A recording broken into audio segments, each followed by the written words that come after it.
Sir ఇప్పుడు supreme court ఇచ్చిన తీర్పు తర్వాత భారతి రెడ్డి గారిని కూడా టార్గెట్ చేయడం ఆపేస్తుందా సార్ ఎల్లో మీడియా యొక్క? ఎందుకంటే ఆ తీర్పు చాలా ఘాటుగా ఇచ్చినట్టు అనిపిస్తుంది.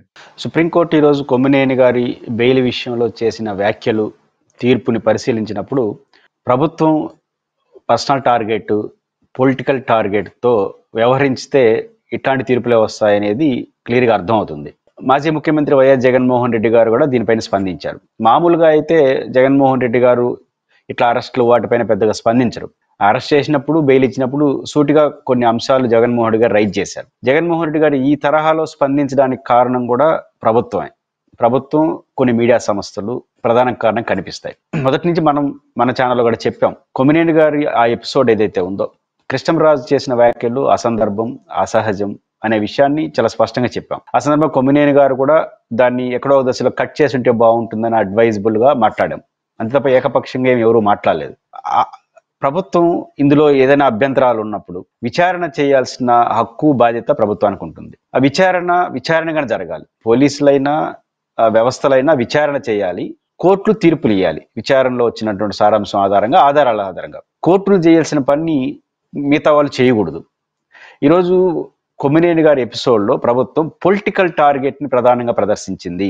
వ్యక్తిగతంగా కొమ్మినేని అంటే కూడా కొంత భిన్నాభిప్రాయాలు ఉన్నట్టున్నాయి, కాదనము. కానీ ప్రధానంగా పొలిటికల్ టార్గెట్ కనపడింది. సబ్జెక్ట్ టార్గెట్ పక్కన పెట్టి పొలిటికల్ టార్గెట్ వైపు వెళ్ళిపోయారు. పొలిటికల్ టార్గెట్ అనే పదం ఎందుకు వాడాల్సి వస్తుంది?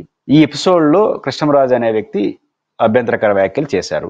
ఒక మోనిటర్గా ఉన్నటువంటి వ్యక్తి, ఆ కృష్ణంరాజు అనే వ్యక్తి అలా మాట్లాడతాడని ఆయనకి ఎట్ట తెలుసు? పైపచ్చి ఇదే కృష్ణంరాజు నంబర్ ఆఫ్ డిబేట్స్లో ఆయనతో పాల్గొన్నాడు. సాక్షిలో not only Sakshi, number of ఛానల్స్లో పాల్గొన్నాడు. ఆయన ఇండివిజువల్ కూడా ఛానల్ పెట్టుకొని మాట్లాడుతుంటాడు. ఎప్పుడు ఈ తరహా వ్యాఖ్యలు అయితే ఆయన చేయలేదు.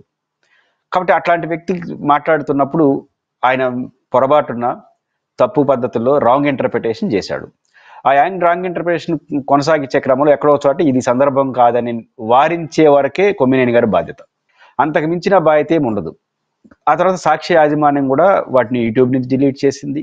ఆ వ్యాఖ్యల్ని డిజోన్ చేసుకునింది. ఇట్లాంటివి జరగకూడదని పక్షాతాపం ప్రకటించింది. మేము మహిళల పట్ల సమున్నత గౌరవంగా ఉంటామని ప్రకటించింది. వైఎస్ఆర్ కాంగ్రెస్ పార్టీ కూడా ఒక టీవీ డిబేట్లో జరిగే విషయాలు పార్టీ స్పందించాల్సిన అవసరం లేదు, అది వ్యక్తులుగా స్పందించుకోవచ్చు. కానీ ఎందుకు స్పందించింది? సాక్షి అన్నది జగన్మోహన్ రెడ్డి గారి, సతీమణి గారి నాయకత్వం నడుస్తుంది కాబట్టి ఒక నైతిక బాధ్యత తీసుకొని అనవసరమైనటువంటి రాంగ్ ఇంటర్ప్రిటేషన్ పోకూడదని జగన్మోహన్ రెడ్డి గారి నాయకత్వం వైఎస్ఆర్ కాంగ్రెస్ పార్టీ క్రిస్టల్ క్లియర్గా స్పందించింది. దీన్ని ఖండించింది, తప్పుపట్టడం కాదు, ఏకంగా ఖండించింది. ఈ ప్రకటన మా ఉద్దేశం కాదని చెప్పింది. ఇంత జరిగిన తర్వాత కూడా పొలిటికల్ టార్గెట్ మొదలెట్టారు. పొలిటికల్ టార్గెట్ ఎందుకంటున్నాం? డైరెక్ట్గా భారతి గారు స్పందించాలి. భారతి గారు స్పందించడం అంటే మేనేజ్మెంట్ స్పందిస్తే భారతి గారు స్పందించినట్టే కదా. వైఎస్ భారతి గారు ఆ సాక్షి గ్రూప్ ఆఫ్ సంస్థలకు చైర్పర్సన్గా ఉన్నటువంటి వైఎస్ భారతి గారి నాయకత్వంలో సాక్షి పనిచేస్తున్నప్పుడు సాక్షి యజమాన్యంగా, సాక్షి మేనేజ్మెంట్గా ఒక కీలకమైన ప్రకటన చేసినప్పుడు అది భారతి గారు స్పందించినట్టే కదా. ఎందుకంటే ఈ వ్యాఖ్యలు ఏదైతే జరిగినాయో, ఎక్కడైతే కొమ్మినేని గారి ఎపిసోడ్లో, అదే మేనేజ్మెంట్కి ఏం సంబంధం ఉండదు. అసలు ఆ యాంకర్కే తెలిసి ఉండదు ఆయన ఏం మాట్లాడతాడని. అట్లాంటి దాన్ని డైరెక్ట్గా భారతి గారికి ఆపాదిస్తారు. కానీ డైరెక్ట్గా భారతి గారే నాయకత్వంలో యాజమాన్యమే అఫీషియల్గా స్పందిస్తే అది భారతి గారి ప్రకటన ఎందుకు చూడరు? మేనేజ్మెంట్ స్పందించడం అంటే భారతి గారు స్పందించినట్టే కదా. కానీ మరి వ్యక్తిగా మీరు స్పందించాలి.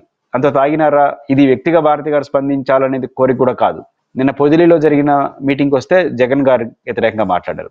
డైరెక్ట్గా జగన్ గారి photo, Krishnaraju photo, Kommineni photo పెట్టి బ్యాక్ భారతి గారి ఫోటో పెట్టి నిరసన వ్యక్తం చేశారు. అంటే జగన్మోహన్ గారికి ఏం సంబంధం?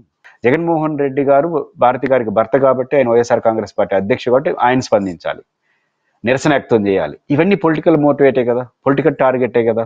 ఎవరో ఒక అనలిస్ట్ చేసిన దాన్ని డైరెక్ట్గా సరాసరి వైఎస్ఆర్ కాంగ్రెస్ పార్టీకి, దాని అధ్యక్షుడికి ఆపాదించడం అంటే పొలిటికల్ టార్గెట్ కాకుండా ఏం పోతుంది? అందుకే ఈరోజు కోర్టు దాన్ని స్పందించింది. ఇప్పుడు కోర్టు స్పందన బట్టి ఒక ఎనలిస్ట్ చేసిన దాన్ని, ఒక విశ్లేషణ వచ్చిన దాన్ని డిబేట్లో నిర్వహిస్తున్నటువంటి మానిటర్కి ఆపాదించేసి సరాసరి అరెస్ట్ చేసి లోపల పెట్టడం అనేది కోర్టు ఆగ్రహం వ్యక్తం చేసింది. ఆ సందర్భంగా అనలిస్ట్గా ఆయన కొన్ని కామెంట్లు చేసినప్పుడు, డెలిబరేట్ కామెంట్ చేసినప్పుడు అప్పుడు ఆయన నవ్వాడు అనే చర్చ ఒకటి వచ్చింది. నవ్వుతేనే ఆపాదించేస్తామా, అరెస్ట్ చేసేస్తారా అంటూనే బెయిల్ ఇచ్చింది. బహుశా మనకు వార్తలు వచ్చిన ప్రకారం వివిధ ఆర్గ్యుమెంట్లు జరిగినప్పుడు జడ్జిలు కూడా నవ్వుతారంటే ఆ ఆర్గ్యుమెంట్లకి ఆపాదిస్తారా అన్నట్టు వాడు మాట్లాడినట్టు కూడా మన పత్రికలు వచ్చినాయి. అంటే అర్థం ఏమిటంటే ఘటన ఎంతవరకు చూడాలి, ఆ తప్పులో లేదా ఆ మిస్ఆపరేషన్లో ఎవరి పాత్ర ఎంత అంతవరకే పరిమితం చేసి నోటీసులు ఇచ్చి వివరణ తీసుకొని నిజంగా మీరన్నట్టు కుట్ర ఉంటే వాళ్ళిద్దరితో విచారణ చేస్తుంటే వివరణ తీసుకుంటే అయిపోయిండేది. ఇవేమీ లేకుండా సరాసరి భారతి గారికి డైరెక్ట్గా పొదిలికి రైతాంగ సమస్యలు వస్తే ఆడొచ్చి నిరసన తెలియజేయడం, సాక్షి కార్యాలయాలపైన డైరెక్ట్గా అటాక్ చేయడం దేనికి సంకేతం? ఖచ్చితంగా పొలిటికల్ సంకేతమే. సాక్షి మీద ఎందుకు దాడి చేశారు? సాక్షి ఆఫీసుల మీద ఎందుకు పోయినారు? పోయింది కూడా ఒక పార్టీయే పోతుంది, మిగతా పార్టీలు పోవు. అందరూ ఖండించారు కదా, అందరూ ఎందుకు పోలేదు, కేవలం మనం ఎందుకు పోయినాం? కానీ ఎందుకు పోయారు? సాక్షి ఎవరిది? మళ్ళీ అక్కడ సాక్షి పేపర్ మీద కూడా కోపం కాదు, ఆ సాక్షి ఎవరిది? భారతి గారి నాయకత్వంలో. భారతి గారు ఎవరు? జగన్మోహన్ రెడ్డి గారి భార్య. కాబట్టి జగన్మోహన్ రెడ్డి గారు వైఎస్ఆర్ కాంగ్రెస్ పార్టీ సరాసరి ఆయనకి మెడగట్టు. అంటే ఇది పొలిటికల్ టార్గెట్ అనుకుంటా ఏమంటాము. అదే ఎపిసోడ్లో, ఈ 2-3 రోజులు జరుగుతున్న ఎపిసోడ్లో ఈ ఘటన పైన కొమ్మినేని అరెస్ట్ చేశారు, కృష్ణరాజుని అరెస్ట్ చేశారు, సాక్షిని ఏకంగా 3వ నిందితులుగా చేర్చారు కుట్ర కోణంలో. మరి భారతి గారి ఫోటో పెట్టి ఒక మహిళ ఫోటో పెట్టి, ఆమె హోదాలు ఆమె స్థాయి గురించి నేను మాట్లాడట్లేదు, ఒక మహిళ ఫోటో పెట్టి ఇట్లాంటి వ్యాఖ్యలు చేయొచ్చా? గతంలో కూడా చాలా చేసినారు, వాడి జోలికి నేను అనట్లేదు. ఈ చర్చ వచ్చినప్పుడే భారతి గారు మీరు సమాధానం చెప్పాలి, ఓపెన్ అప్ కాండి, వీడియో చేసి బయటికి పెట్టండి, స్పందించండి. ఇంకా స్పందించరా? ఏంటి టార్గెట్? ఒక డిబేట్లో భారతి గారి నాయకత్వంలో సాక్షి ఉంది కాబట్టి అందులో ఆ చర్చలు ఒక మేనేజర్ ఒక టీవీ నడుపుతున్నప్పుడు కొన్ని వందల డిబేట్లు రోజుకి, కొన్ని వేల న్యూస్లు, లక్షలాది వార్తలు వస్తూ ఉంటాయి. వాటిలో విలేకరులు, ఎడిటర్లు వాళ్ళందరూ ఉంటారు. వాళ్ళు నేరుగా సరాసరి భారతి గారు మీరు స్పందించాలి. భారతి గారిని టార్గెట్ చేయడం అంటే పొలిటికల్ టార్గెటే కదా, జగన్మోహన్ రెడ్డి గారు సతీమణి. కానీ ఇది ఎక్కడికి దారితీస్తుంది? టీవీ డిబేట్ ఒక పక్క జర్నలిస్ట్ విలువలు చెప్తాము, ఇంకో పక్క బ్యాక్లో భారతి గారి ఫోటో పెడతాము. ఈ మొత్తం దుర్మార్గాలన్నీ విమర్శిస్తూ ఉంటారు, దుర్మార్గాలన్నీ, అరాచకాలన్నీ. ఫోటో మాత్రం భారతి గారు ఉంటుంది. ఆ భారతి గారి ఫోటో పెట్టేసి దాంట్లో 10% భారతి గారి పేరు మాత్రం చెప్తారు, ఆమెనేమనరు. కానీ ఫోటో భారతి గారిది నేరాలు ఘోరాలు అన్నీ మారుతారు. అంటే చూసే జనం ఏమనుకోవాలి? ఒక మహిళని ఇది సరైందా? కానీ ఇప్పటికైనా ఆలోచించాలి.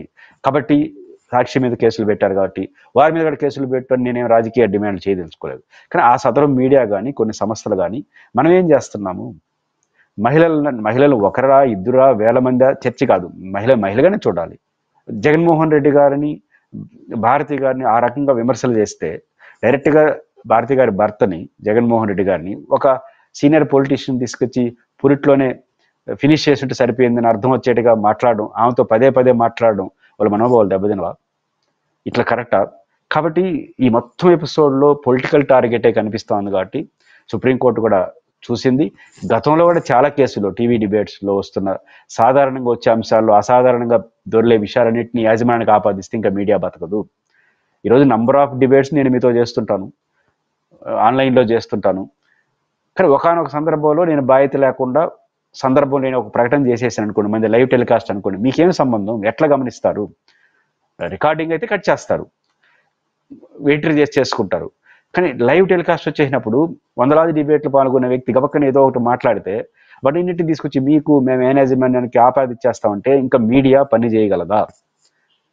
షరతులు ఇట్లాంటి భయాలతో మీడియా పని చేయగలదా? లేదా ముందే మాట్లాడుకోవాలి కదా అంటే ఈరోజు ఈ టాపిక్ ఉందని మాత్రమే నాకు చెప్తారు మీరు. కానీ ఈ టాపిక్కి మీరు ఎట్లా మాట్లాడాలి, ఏ ఓడు మాట్లాడాలి, నేనేం అడగాలి, మీరు ఎట్లా స్పందించాలి, ఇవన్నీ మనం మాట్లాడుకొని డిబేట్ పెడితే డిబేట్ నడవదు. ఆ ఫెరోషనెస్, ఆ ఫోకస్ రాదు, సబ్జెక్ట్ ఉండదు. ఫ్రీగా అవకాశం ఇవ్వాలి, ఎవరు బాధ్యత ఉండాలి. అందుకే కదా మీడియాకి స్వీయ నియంత్రణ పదం ఎందుకు పెడతాం? వాళ్ళ నియంత్రణ చేసుకోరంటే అది ఒక బాధ్యత అని. అట్ ద సేమ్ టైం ఈరోజు ఇట్లాంటి సంస్థలన్నీ ఎట్లా పనిచేయాలి? ఇట్లాంటి భయాలతో పనిచేస్తే రెండో అంశం సాక్షి యాజమాన్యం దగ్గర పోయారు. సరే మొదటి రోజు పోయారు, 2 రోజు 3 రోజు ఆపారు. ఎందుకు ఆపారు? వైఎస్ఆర్ కాంగ్రెస్ పార్టీ ఉంది కాబట్టి ఆపినారు. కానీ ఏ పార్టీ అండదండలు లేని వాళ్ళు, ఏ పార్టీ లేని మీడియా వాళ్ళు నడవగలదు ఈ రాష్ట్రంలో? ఇట్లాంటి వాతావరణం వస్తే అంటే ఒక మీడియా సంస్థలో నాకు భిన్నంగా వార్త వస్తే నాకు బలం ఉంటే నేను నేరుగా వెళ్ళొచ్చు ఆ కార్యాలయానికి అనేది సాంప్రదాయంగా మారిపోతే అధికార పార్టీకి వ్యతిరేకంగా ఏ మీడియా అయినా పనిచేయగలదా? ఏ మీడియా అయినా స్వతంత్రంగా వ్యవహరించగలదా? వ్యవహరించి మనుగడ సాగించగలదా? ఎట్లుంటుంది? కాబట్టి దాడి అంటే ఏదో సాక్షికి ఏదో అన్యాయం జరిగిపోయిందని, సాక్షికి ఏదో జరిగిపోయిందని పాయింట్ కాదు, ఒక సిగ్నల్. ఈరోజు మీరు ఒక సిగ్నల్ ఇచ్చారు, రేపు జగన్మోహన్ రెడ్డి గారు వస్తారు, మిగతా సిగ్నల్ ఇంకోళ్ళకి ఇస్తారు. ఎవరు అధికారంలో ఉంటే వాళ్ళు సిగ్నల్స్ ఇచ్చి, ఎవరు బలం ఉంటే వాళ్ళు మీడియా ఆఫీసులు నేరుగా పోవచ్చు అనేది సాంప్రదాయంగా మారిపోతే మీడియా పనిచేయడం సాధ్యం కాదు. ఇంత నేపథ్యం ఉంది కాబట్టి సుప్రీంకోర్టు చాలా స్పష్టంగా తక్షణం వారిని విడుదల చేయమని చెప్పింది. ఖచ్చితంగా ఈ విడుదల 2-3 అంశాలు దారితీస్తాయి. ఒకటి, ప్రజాస్వామ్యవాదులకు ప్రజల కోసం పనిచేసే వారికి ఒక ధైర్యం, ఒక నమ్మకం కోర్టుల పైన పెరిగింది.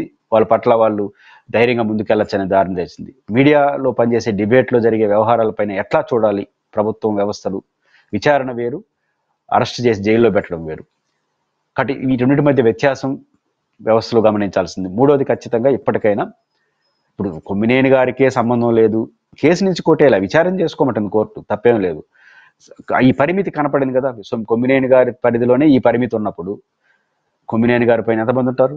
ఇన్పుట్ ఎడిటర్ ఉంటాడు, కోఆర్డినేటర్స్ ఉంటారు, ఎడిటర్ ఉంటారు, అడిషనల్ ఎడిటర్స్ ఉంటారు, డైరెక్టర్స్ ఉంటారు. వీరిపైన భారతి గారు ఉంటారు. కొమ్మినేని గారికి ఇట్లాంటి వ్యాఖ్యలు చేసినప్పుడు ఇంకా భారతి గారికి ఏమి సంబంధం? ఇది తెలుసుకోనైనా ఇప్పటికైనా ఈ ఆపేస్తే ఇంకైనా సరే భారతి గారి పట్ల వ్యక్తిగతంగా రాజకీయ కోణంలో ఒకరికొకరికి ఉన్న అనుబంధాలు, భార్యాభర్తలకు ఉన్నట్టు అనుబంధాలు దృష్టిలో పెట్టుకొని ఒకరిని టార్గెట్ చేసి ఇంకొకరిని లక్ష్యంగా చేసుకొని చేసే పద్ధతిలో మాత్రం చేస్తే రేపు మీరు ఈ నిజం చెప్పిన కూడా ప్రజలు నమ్మరు. పొలిటికల్ టార్గెట్ ఇప్పటికైనా ఆపకపోతే ఖచ్చితంగా వ్యక్తిగత టార్గెట్లు, పొలిటికల్ టార్గెట్లు పెట్టుకుంటే సుప్రీంకోర్టు తీర్పిస్తుంది. రేపు ప్రజలు కూడా దీన్ని అంగీకరిస్తారని అనుకోలేము. సార్, ఇప్పుడే జగన్మోహన్ రెడ్డి గారు కూడా ట్వీట్ చేశారు సార్, దీనిపైన ఘాటుగానే ట్వీట్ చేశారు సుప్రీంకోర్టు తీర్పు పైన. అది ఫస్ట్ టైం అనుకుంటా కదా సార్ జగన్మోహన్ రెడ్డి గారు ఇట్లాంటి వ్యవహారాల్లో ట్వీట్ చేయడం? ఖచ్చితంగా ఎందుకు స్పందిస్తారంటే ఆయన్ని టార్గెట్ చేశారు కదా. ఇప్పుడు కొమ్మినేని గారి అరెస్ట్ని కొమ్మినేని అరెస్ట్ కానీ చూడడానికి లేదు. కొమ్మినేని గారి అరెస్ట్ చుట్టూ సాక్షిని 3వ A3గా పెట్టేశారు. అంటే కుట్రని, అంటే కూడబలుక్కొని మాట్లాడతారా? మేనేజ్మెంట్, జగన్ గారు, దినకాలు అందరూ కలిసి కృష్ణరాజు అనే వ్యక్తికి ఫీడ్బ్యాక్ ఇచ్చి నువ్వు ఇట్లా మాట్లాడు, ఏమి లాభం? ఒకటి మనం ఒకటి అనుకుందాం, వైఎస్ఆర్ కాంగ్రెస్ పార్టీ ఒక రాజకీయ పార్టీ, వాళ్ళకి ప్రజలోట్లు కావాలి. కానీ ఒక ప్రాంతంలో మహిళల పట్ల అభ్యంతరకర వ్యాఖ్యలు ఒక వ్యక్తి చేస్తే ఆ పార్టీకి వచ్చే లాభం ఏంటి? నష్టమే కదా, డిఫెన్సే కదా. ఎవరైనా చేస్తారట పని. కానీ దీని కుట్రకోణం మేనేజ్మెంట్కి ఆపాదించేశారు. మేనేజ్మెంట్ కుట్రకోణం ఆదేశించంటే సాక్షి మీద కోపంతో కాదు, భారతి గారిని టార్గెట్ చేయడం. భారతి గారిని టార్గెట్ చేయడం ఉద్దేశం మళ్ళీ జగన్మోహన్ రెడ్డి గారి భర్త గారిని టార్గెట్ చేయడం, వైఎస్ రాజశేఖర్. అది ఎక్కడ ఎండ్ పాయింట్ వస్తుంది? వైఎస్ఆర్ కాంగ్రెస్ పార్టీని పొలిటికల్ టార్గెట్ చేయడం. పొలిటికల్ టార్గెట్ దీంట్లో ఉంది కాబట్టి జగన్ గారు సీరియస్గా స్పందించాడు. అంటే ఒక విలేకరి, ఒక డిబేటు, ఒక మీడియా మాత్రం ఇది కాదు. ఇవన్నీ ఎందుకు మాట్లాడుతున్నారంటే రూట్స్ ఎక్కడ ఉన్నాయంటే మళ్ళీ జగన్మోహన్ రెడ్డి గారు ఆయన నాయకత్వం వైఎస్ఆర్ కాంగ్రెస్ పార్టీకి ఆపాదించడం అనేది లక్ష్యం. ఆ లక్ష్యంతో వ్యవహారాలు నడుస్తున్నాయి కాబట్టి ఈ కేసులో జగన్మోహన్ రెడ్డి గారు ఇంత ఘాటుగా స్పందించక తప్పదు. ఎందుకంటే పొదిలి పర్యటనలో రైతాంగ సమస్యల మీద పోతే ఆడి పోవడం ఇదే సబ్జెక్ట్ మీద దానికి ఫోటోలని పెట్టడం, కొమ్మినేని గారిని, కృష్ణరాజు గారిని, జగన్ గారిని పెట్టి వెనక నుంచి భారతి గారు, అసలు ఒక డిబేట్లో పాల్గొన్న ఒక సాధారణ అనలిస్ట్ చేసిన అసహజమైన వ్యాఖ్యలకి డైరెక్ట్గా మాజీ ముఖ్యమంత్రికి ఆపాదిస్తున్నారు అంటే ఏ స్థాయి పొలిటికల్ టార్గెట్ అర్థం చేసుకోండి. దాన్ని తీసుకొచ్చి ఆ ఫోటోలు పెట్టి జగన్ గారు వేలాది మందితో, వాళ్ళ అభిమానులతో, వాళ్ళ పార్టీ శ్రేణులతో, రైతులతో యాక్టివిటీ చేస్తుంటే ఆడిపోయి కొంతమంది పోయి నిరసన తెలియజేస్తే ఎట్లాంటి వాతావరణం తీసుకురాదలుచుకున్నారు? ఇది కరెక్ట్ కాదు. కాబట్టి జగన్మోహన్ రెడ్డి గారిని విషయంలో పొలిటికల్ టార్గెట్ చేశారు కాబట్టి న్యాయం ఆయన వైపు ఉంది కాబట్టి సుప్రీంకోర్టు తీర్పు సరైన తీర్పు ఇచ్చింది కాబట్టి జగన్ గారు ఖచ్చితంగా అట్లా స్పందిస్తారు. అట్లా స్పందించాల్సిన బాధ్యత ఆయన మీద ఉంది, స్పందించారు. ఈ విషయంలో వైఎస్ఆర్ కాంగ్రెస్ పార్టీ జగన్మోహన్ రెడ్డి గారు అవుట్రేట్గా నిలబడ్డారు. ఎందుకు నిలబడతారు? టార్గెట్ చేసిన తర్వాత నిలబడతారు, లేదా ఆయన అసలు పట్టించుకోడు కదా. ఈరోజు సాక్షిలో డిబేట్లు కూడా చాలా సందర్భాలు వివాదం అయినా కూడా చాలా డిబేట్లు, నాట్ ఓన్లీ సాక్షి, చాలా డిబేట్లలో జగన్ గారు ఎప్పుడు స్పందించలేదు. ఎందుకంటే ఆ డిబేట్లు, రాజకీయం, విమర్శలు వాళ్ళు చూసుకుంటారు అనుకున్నాడు. ఎప్పుడైతే తనను, తన పార్టీని, తన భార్యను టార్గెట్ చేశారో ఖచ్చితంగా జగన్ గారు దీన్ని సీరియస్గా తీసుకుని ప్రజల్లో ఐసోలేట్ చేసే ప్రయత్నం చేశారు, ఎన్లాయిట్ చేసే ప్రయత్నం చేశారు. ఇది ఎవరికి మంచిది కాదనే విషయం చెప్పారు. ఖచ్చితంగా జగన్ గారు ప్లేస్లో ఎవరున్నా ఆ పని చేస్తారు.